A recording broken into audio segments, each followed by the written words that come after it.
अगर कोई व्यक्ति बहुत लंबे समय से किसी भी विद्या में काम कर रहा है, चाहे वो एस्ट्रो हो, नुमरो हो या वास्तु हो या किसी भी प्रकार की गहरी विद्या हो, तो उसकी बारीकियों को वो अच्छे से समझ पाता है, देख पाता है और फील कर पाता है। इसको एक उदाहरण से समझते हैं।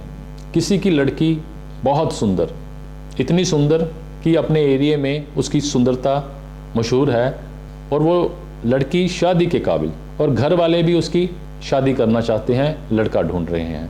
अब उनके घर की कोई बेल बजा देता है अनजान पर्सन। जो व्यक्ति बेल बजाता है, ना लड़की उसको जानती ना पेरेंट्स उसको जानते। वो लड़का कहता है कि मैं आपकी लड़की से शादी करना चाहता हूँ।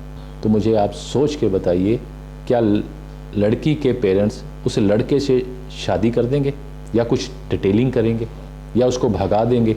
सोचिए इस पे कि वो क्या करेंगे। देखिए, लड़की के जो पेरेंट्स हैं, अगर वो कोई बेल बजाने वाला लड़का, प्लम्बर टाइप का हुआ, लेबर टाइप का हुआ, इलेक्ट्रिशियन टाइप का हुआ, कोई रिक्शा चालक हुआ, तो उसको तो वाकई ही भगा देंगे वो। अगर लड़का कोई बहुत सुंदर हुआ और अच्छी सी कार में आया हुआ, तो लड़की वाले उस लड़के से पूछेंगे, आप कौन हो, क्या करते हो, आपके पेरेंट्स कौन हैं, वो क्या करते हैं, क्या हैसियत रखते हैं इस समाज में कि आप लड़की का हाथ मांगने आए हो। तो हमें जानना होगा कि आप कौन हो, आपका फ्यूचर क्या है और इस शहर में आपका क्या रुतबा है और कितने लंबे समय से रह रहे हो आप, क्योंकि ये डिटेलिंग है ना। अगर हम वास्तु का काम करते हैं तो उसमें भी तो डिटेलिंग चाहिए होती है ना, क्योंकि वो लड़का आसमान से नहीं टपका, एकदम से प्रकट हो गया, आसमान से नहीं टपका। लड़की के घर वाले उसको जानते नहीं। देखो, ये भी विडंबना है कि वो लड़का इस पृथ्वी पे एग्जिस्ट तो करता है, पर लड़की के घर वालों की लाइफ में एग्जिस्ट नहीं कर रहा था। वो एकदम से आया, अपना जीवन तो यापन कर रहा था, और उसके कोई कर्मा भी होंगे, बचपन भी होगा, जवानी भी होगी, उसके पेरेंट्स का कोई रुतबा होगा, कुछ तो काम कर रहे होंगे, अच्छा काम कर रहे होंगे, बिजनेस में चोरी ठगी कर रहे होंगे, कुछ तो कर रहे होंगे अपना जीवन यापन करने के लिए।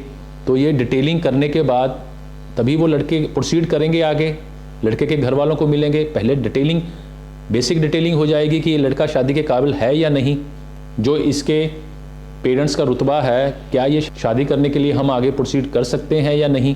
तो डिटेलिंग बहुत ज़रूरी है। और मेरे जितने भी पार्टिसिपेंट मेरे से कोर्स करके जाते हैं, वो डिटेलिंग में लैग कर जाते हैं।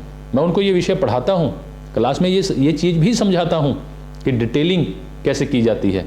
फिर भी जिसको जितना ज्ञान, वो उतना ही सोच पाएगा, क्योंकि कोई भी प्रॉब्लम हम अपने ज्ञान के दम पे ही तो सोल्व कर पाते हैं। अगर व्यक्ति का ज्ञान ही नहीं बड़ा होगा तो प्रॉब्लम कैसे सोल्व कर पाएगा वो। तो वास्तव में वो डिटेलिंग नहीं कर पाते, क्योंकि जब आपका क्लाइंट आपको मिलता है तो वो आसमान से नहीं टपका होता, एकदम से आपके सामने आ गया। तो इस दुनिया में रह रहा होता है, तो उसके कुछ कर्मा होते हैं, वो कैसे जीवन यापन कर रहा है, क्या काम कर रहा है, क्या रुतबा है, क्या सोच है उसकी। तो फिर वास्तु एक जैसा कैसे हो सकता है? गधा घोड़ा एक बराबर क्यों कर देते हो आप? अगर कोई व्यक्ति डिटेलिंग नहीं करता और गधा घोड़ा एक बराबर कर रहा है, तो फिर आपका उल्लू खींच रहा है वो, और ना ही उसको रिजल्ट आएंगे, ना ही वो रिजल्ट दे पाएगा, क्योंकि उसने कोर को तो हिट किया ही नहीं, डिटेलिंग तो की ही नहीं, उसने जाना नहीं इसका कर्मा क्या है, ये इस पृथ्वी पे कब से है और क्या कर रहा है। क्योंकि अपना जीवन यापन करने के लिए कुछ तो कर रहा होगा, कुछ उसकी सोच होगी अच्छी और बुरी, तो वो अपनी सोच के कारण, अपने कर्मा के कारण ही तो रिजल्ट भोग रहा है, अच्छा या बुरा। अगर बुरा भोग रहा है तो क्यों, अच्छा भोग रहा है तो क्यों, ये क्यों ही तो हमने जानना है। तो डिटेलिंग, जब तक डिटेलिंग नहीं कर पाओगे तो आगे नहीं बढ़ पाओगे। और क्लास में मैं बहुत अच्छे से समझाता हूँ, क्योंकि मेरा विषय है, क्योंकि ये मेरा विषय है कर्मा को समझना, एक एक मूवमेंट को समझना। अगर व्यक्ति कोई बोलता है तो उसके बोलने से ही कर्मा पता चल जाता है कि इसकी थॉट प्रोसेस क्या होगा, सोचनी कैसी होगी, इसका कर्मा कैसा होगा, ये व्यक्ति कैसा है। जानने वाले तो चाल देख के बता देते हैं, फेस देख के बता देते हैं। तो इतनी एबिलिटी कहाँ से आएगी? जब आपका थॉट प्रोसेस इस तरफ चलना शुरू होगा, तो आगे द्वार खुलते चले जाएंगे। तो कर्मा और डिटेलिंग, कर्मा की डिटेलिंग, पहले कर्मा को जाने। कर्मा को नहीं भी जानना चाहते तो अपने ज्ञान को बढ़ाइए। ज्ञान कैसे बढ़ता है? आसमान से नहीं टपकता ज्ञान, उसके लिए कुछ करना पड़ता है। मेहनत करनी पड़ती है, पढ़ना पड़ता है, कई ऑथरों को पढ़ना पड़ता है कि इसकी सोच कैसी, फिर उस लाइन के ऊपर अपना थॉट प्रोसेस चलाना पड़ता है कि ये ऑथर क्या कहना चाहता है। कई लोग तो इसमें विश्वास नहीं करते, पढ़ने को लेकर विश्वास नहीं करते। वो कहते पढ़ने से ज्ञान नहीं बढ़ता। पढ़ने से ज्ञान 2 2 4 कर पाते हो, जब प्रैक्टिकल करते हो तो वो प्रगाढ़ हो जाता है ज्ञान आपका। कई चीज़ें और, पर अगर पढ़ के ज्ञान नहीं आया तो फिर ठोकरे खाने से ज्ञान लोगे क्या। दुनिया में मेजर 4 प्रवृत्ति के लोग होते हैं, आगे उनकी कैटेगरियाँ बहुत हैं, बहुत। और मेजर को जैसे अपनी दिशाएं हैं 4, नॉर्थ साउथ ईस्ट वेस्ट, आगे उनकी सब दिशाएं हैं, उनके ऊपर बात नहीं करते। हम मेजर 4 प्रवृत्तियों के ऊपर बात करते हैं। 4 लोग आपस में बातें कर रहे होते हैं, तो एक कहता कि मैं बहुत तेज़ मोटरसाइकिल या कार या बाइक चला रहा था, तो तेज़ी में टर्न आया, मैं कंट्रोल नहीं कर पाया, तो वो लग गई, तो उसके फ्रैक्चर आ गया। ये पहली प्रवृत्ति का जो बात बता रहा है। और जो दूसरा सुन रहा है वो सोचता है दूसरे का एक्सपीरियंस जान के कि नहीं यार, गाड़ी तेज़ नहीं चलानी चाहिए, नहीं तो मुश्किल आ जाएगी। और वो सोचने से ही, सुनने से ही अपने आप को बदल दिया।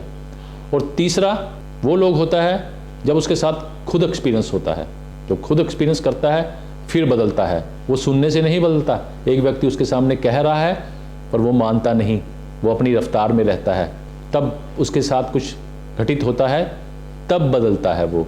और चौथा व्यक्ति वो होता है जिसके साथ हो भी जाता है, वो फिर भी नहीं बदलता, वो बाइक तेज़ ही चलाता है। वो कहता है एक बार हो गया, ऐसा थोड़ी बार बार होगा। तो वो ढीठ, वो जिद्दी लोग नहीं बदलते। तो ऐसे ही समाज में हैं लोग। और ये चारों वृत्ति के लोग, आगे इनकी सब वृत्तियां हैं, पर 4 वृत्ति के लोग जब किसी विद्या में जाते हैं तो उस विद्या को फिर ये अपने तरीके से ही समझते हैं और डिटेलिंग नहीं करते, और कहते हैं बुक्स पढ़ने से ज्ञान थोड़ी आएगा। तो वो सोच नहीं बदलते कि ज्ञान पढ़ने से बढ़ता है, और जब प्रैक्टिकल करते हैं तो और प्रगाढ़ हो जाता है। चारों में से कोई भी बुक है जो भी बंदा परचेज करता है तो ये कोर्स फीस में से लेस हो जाएगी आपकी अमाउंट। देखो दोस्तों, अपनी ये 5th पार्ट वेदांग का रिलीज़ कर दिया मैंने, पब्लिश कर दिया। इसमें 16 जोन के गुणधर्म को और विस्तार से लिखा है, 2nd पार्ट में भी है, पर इसमें भी उससे आगे का लिखा है।